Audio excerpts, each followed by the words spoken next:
अपने नेत्र बंद कीजिए।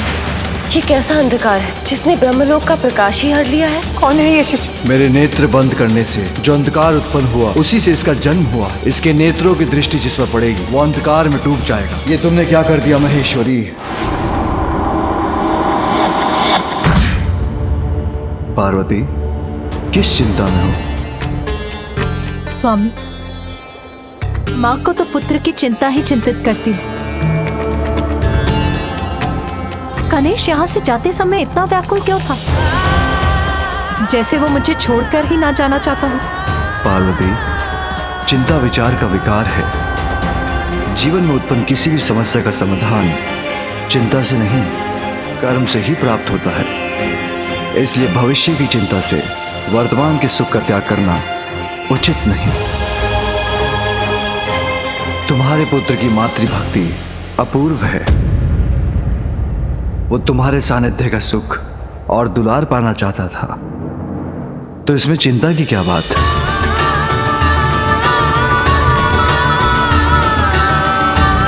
मैं व्यर्थ में ही चिंतित हो रही हूँ। सत्य ही तो है, वास्तविक सुख भविष्य की चिंता में नहीं, वर्तमान के संतोष में होता है। और यही वर्तमान का संतोष समस्त अशुभता को मिटाकर हमारे परिवार को भी अपार सुख प्रदान करने वाला है।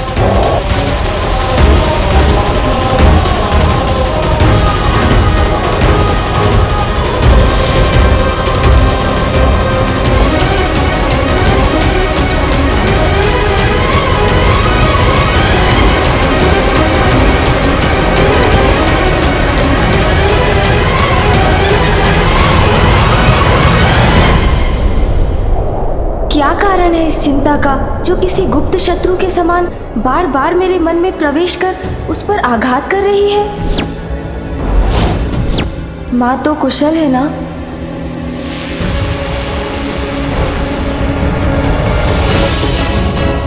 किंतु कुशल क्यों नहीं होंगी माँ? पिता श्री महादेव और माँ शक्ति का संयोग जहाँ हो वहाँ भला महादेव की शक्ति का क्या हित हो सकता है? किंतु फिर ऐसी आशंका क्यों उत्पन्न हो रही है मेरे मन में?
महादेव अपने ध्यान में कितने दिव्य प्रतीत हो रहे हैं।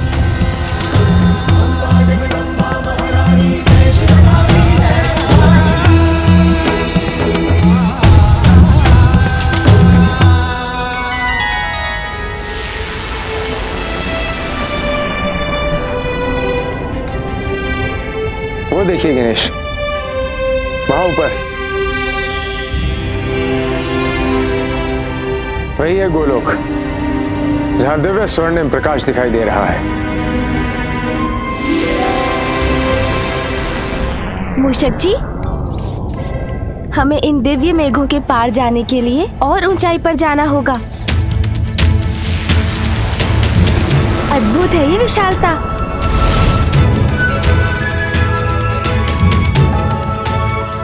कितना अद्भुत, कितना भव्य है ये दृश्य। हाँ प्रभु, आश्चर्य, गोलोक का द्वार तो इन दिव्य मेघों से निर्मित है।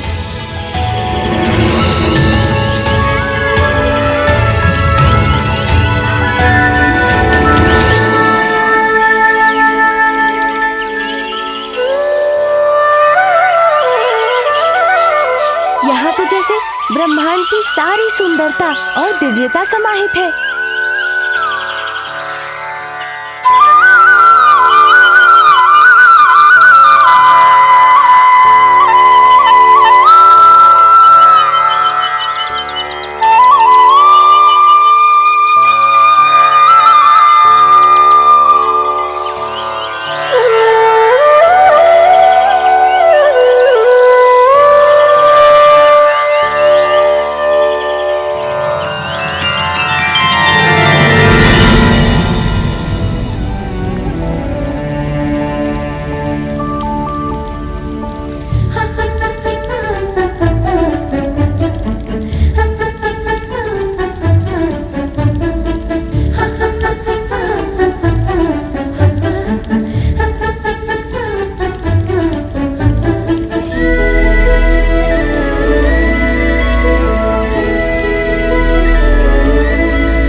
प्रणाम स्वामी। स्वामी, मैं आपको कुछ दिखाना चाहती हूँ। आप मेरे साथ भवन के भीतर चलिए। ऐसा क्या है पार्वती जो तुम उसे दिखाने के लिए इतनी प्रसन्न हो रही हो? स्वामी, वो तो आपको तभी ज्ञात होगा जब आप मेरे साथ चलेंगे।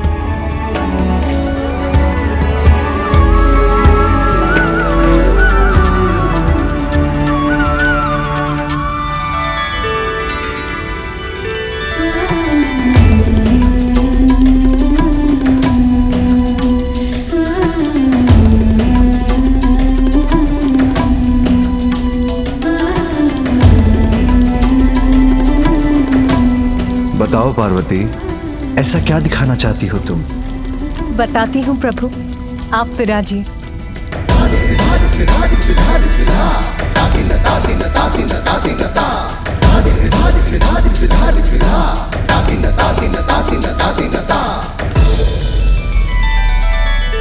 पार्वती, अब तो मेरी उत्सुकता और जाग उठी है। ऐसा क्या दिखाना चाहती हो तुम? ऐसे नहीं स्वामी, आपको अपने नेत्र बंद करने होंगे। उमा, बस अब और प्रश्न नहीं स्वामी, मैं आपको चकित करना चाहती हूँ। किंतु उमा। किंतु परंतु नहीं प्रभु, अपने नेत्र बंद कीजिए।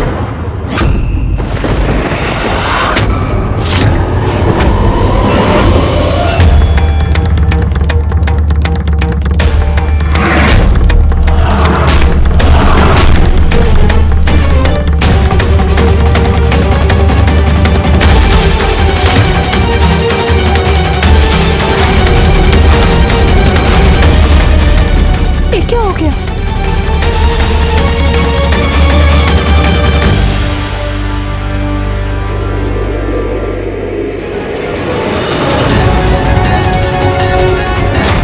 कैसा संकट है ये भयंकर अंधकार। ये उचित नहीं हुआ। स्वामी, ये कैसा अंधकार है जिसने ब्रह्मलोक का प्रकाश ही हर लिया है? देवी, समस्त संसार को प्रकाशित करने वाली ऊर्जा महादेव के नेत्रों से प्रवाहित होती है। इसलिए यह अंधकार हठपूर्वक महादेव के नेत्रों को बंद कर उनकी दिव्य ऊर्जा को रोकने का परिणाम है।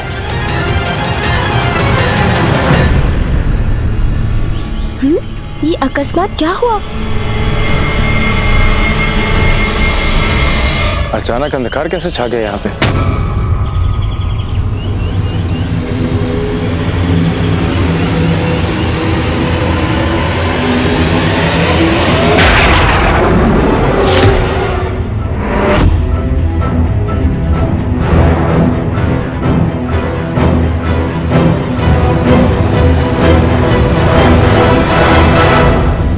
ये अनर्थकारी अंधकार।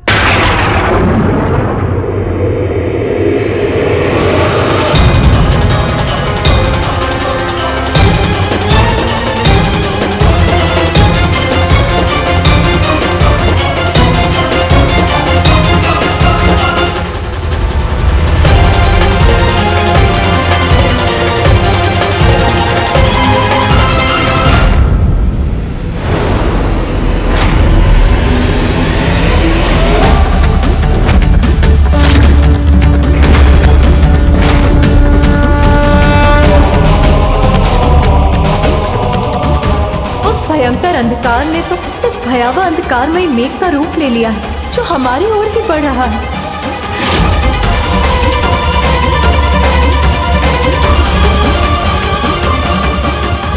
महेश्वरी, ये तुमने क्या कर दिया?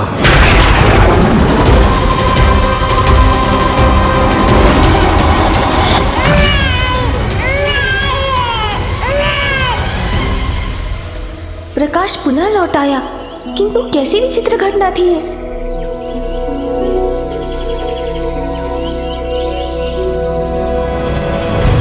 पल भर में उत्पन्न हो नष्ट हो जाने वाले इस रहस्यमय अंधकार का मेरी चिंता से तो कोई संबंध नहीं, किंतु इस समय मुझे प्रभु को लेकर आगे बढ़ना है। चलिए प्रभु।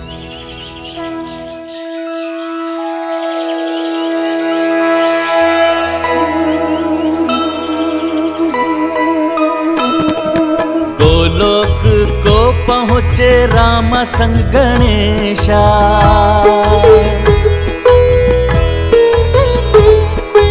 अचरज से देखे दिव्य आभा विशेषा।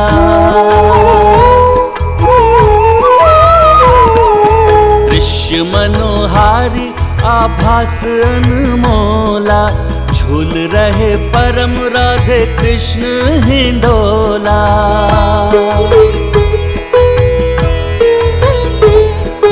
परम पिता ईश्वर के सम्मुख गजानन, कृष्ण दरस किए सुमुख चक्षु स्वानन। दिखलाए गणपति को दृश्य अनूपा, दर्शन किए शंकर उमा स्वरूपा। जय गणेश जय गणेश जय गणेश देवा, माता जाति पार्वती पिता महादेवा। प्रणाम प्रभु, प्रणाम माता।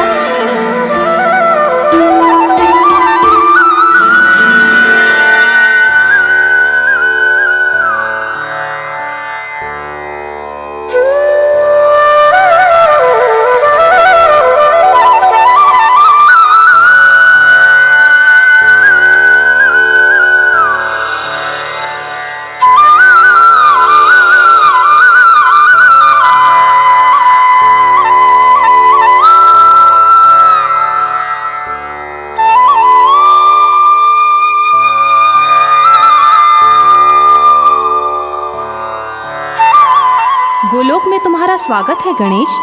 धन्यवाद माता। मैं प्रभु परम श्री कृष्ण और माता परम राधा का सानिध्य पाकर धन्य हुआ।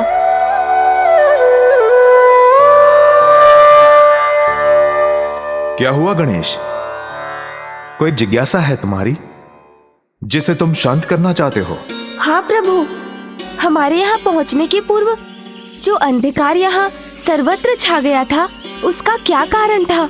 अंधकार के गर्भ में ही प्रकाश छुपा होता है, अर्थात अंधकार का उत्पन्न होना उसी प्रकाश की आहट है जिसके विस्तार के लिए इस अंधकार से एक नवीन लीला का प्रारंभ हुआ है।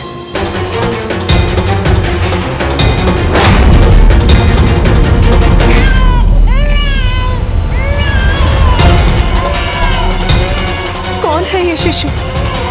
कैसे उत्पन्न हुआ है ये? और इसका रुदन मुझे इतना चिंतित क्यों कर रहा है?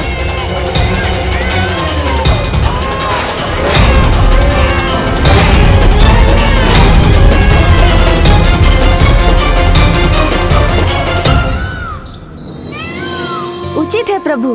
तो मुझे ये भी बताइए कि माँ मुझे आपकी महिमा से परिचित कराती है तो वो सदा ये कहती है कि मैं आपके ही समान हूँ, किंतु दिव्यता और प्रभुता में आपके समान कैसे हो सकता हूँ मैं? सत्य ही तो कहती है तुम्हारी माँ। ध्यान से देखो, तुम और मैं वास्तविकता में समान ही तो हैं। जिस प्रकार तुम्हारे मुकुट पर मयूर पंख स्थित है, उसी प्रकार मेरे मुकुट पर भी तो है। तो हुई ना समानता। और तुम्हारे बालपन की लीलाएं तो मेरे स्वामी की उन लीलाओं के समान है जो वो प्रत्येक कल्प में गोकुल के कृष्णा रूप धारण कर अवतार लेते हैं। गणेश, अच्छा हुआ तुम परशुराम जी को साथ ले आए। प्रभु, माता, मैं आपके दिव्य दर्शन कर अपने क्रोध से मुक्ति पाने आया। परशुराम जी, आपने अपने क्रोध पर नियंत्रण पाकर अपने जीवन को एक नई दिशा दी है। प्रभु, उसका श्रेय तो माता पार्वती नंदन दिनेश को जाता है।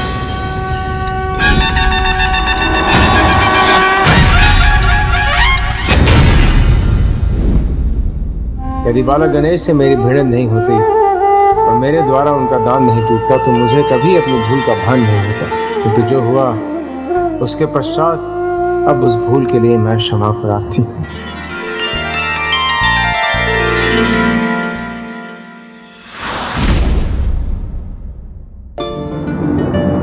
मेरे नेत्र बंद करने से जो अंधकार उत्पन्न हुआ उसी से इसका जन्म हुआ है। इसका जन्म जैसे भी हुआ हो, किंतु है तो ये एक शिशु ही ना।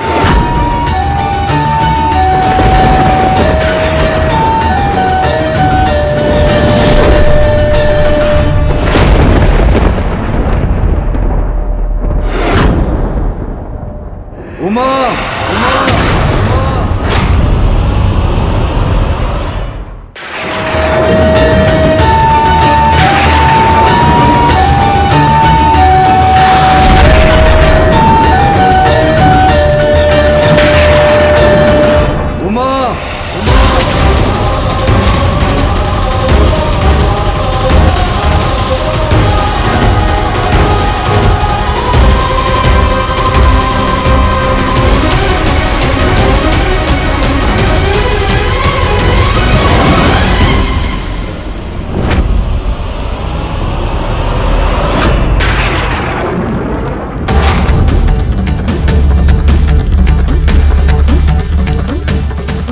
अंधकार से जन्मा ये शिशु मेरे सभी गुणों के विपरीत है। इसके नेत्रों की दृष्टि जिस पर पड़ेगी वो अंधकार में डूब जाएगा।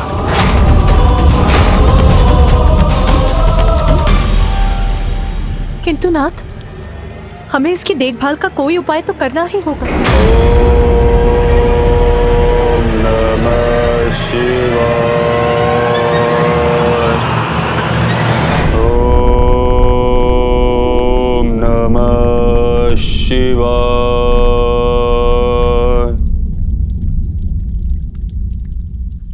हिरण्याक्ष, उमा, कई वर्षों से हिरण्याक्ष पुत्र की कामना के लिए मेरी तपस्या कर रहा है। अब उन्हें उनकी तपस्या का फल देने का समय आ गया है। स्वामी, ये शिशु तो अंधकार उत्पन्न करता है, फिर हिरण्याक्ष इसका पालन पोषण कैसे करेंगे?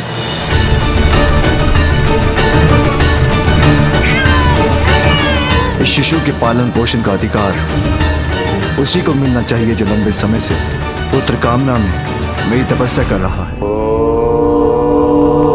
नमः शिवाय।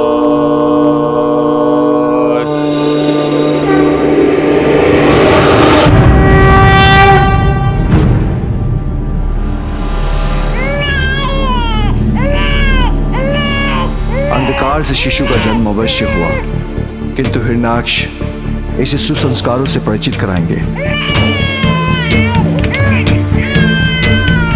ओम नमः शिवाय। ओम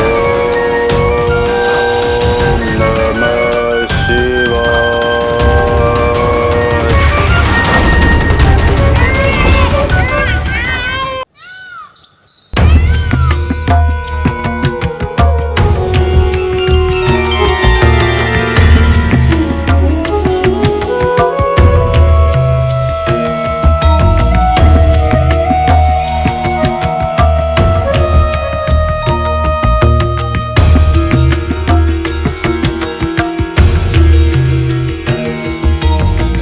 ऐसा अमृतमय आभास,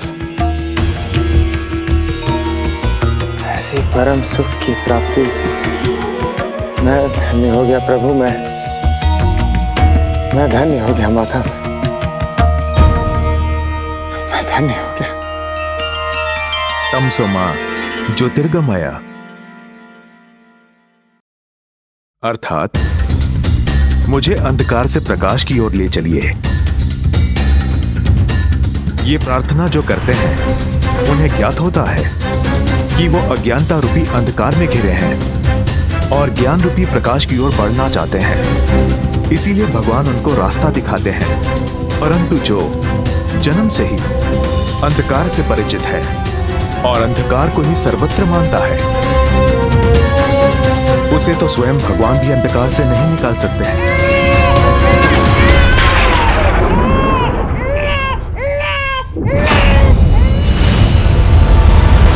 ये कैसा अंधकार था जिसका मुझे पूर्वाभास हुआ?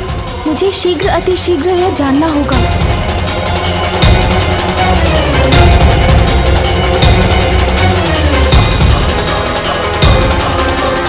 इस शिशु के पालन पोषण का अधिकार उसी को मिलना चाहिए जो लंबे समय से पुत्र कामना में मेरी तपस्या कर रहा है। हिरण्याक्ष, इस शिशु का जन्म भले ही एक भूल से हुआ, किंतु हिरण्याक्ष जैसे एक असुर को इसके पालन पोषण का अधिकार देना, वो तो और भी बड़ी भूल होगी।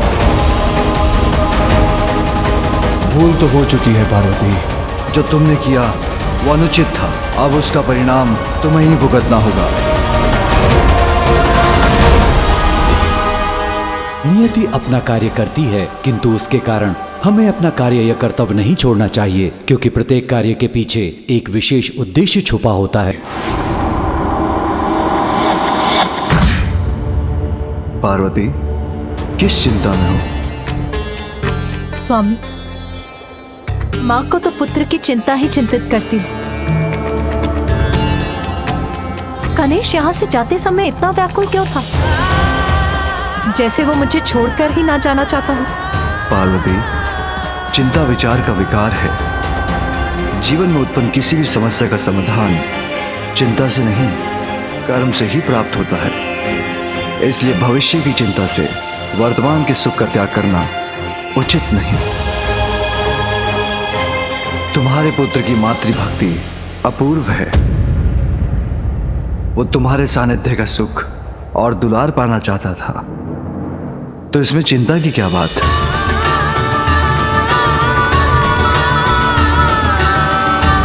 मैं व्यर्थ में ही चिंतित हो रही हूँ। सत्य ही तो है, वास्तविक सुख भविष्य की चिंता में नहीं, वर्तमान के संतोष में होता है। और यही वर्तमान का संतोष समस्त अशुभता को मिटाकर हमारे परिवार को भी अपार सुख प्रदान करने वाला है।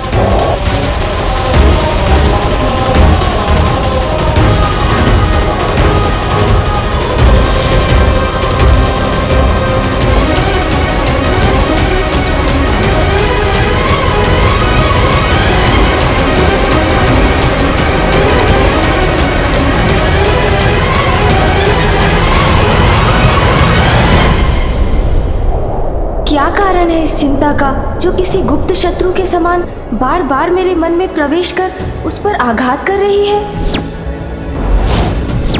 माँ तो कुशल है ना?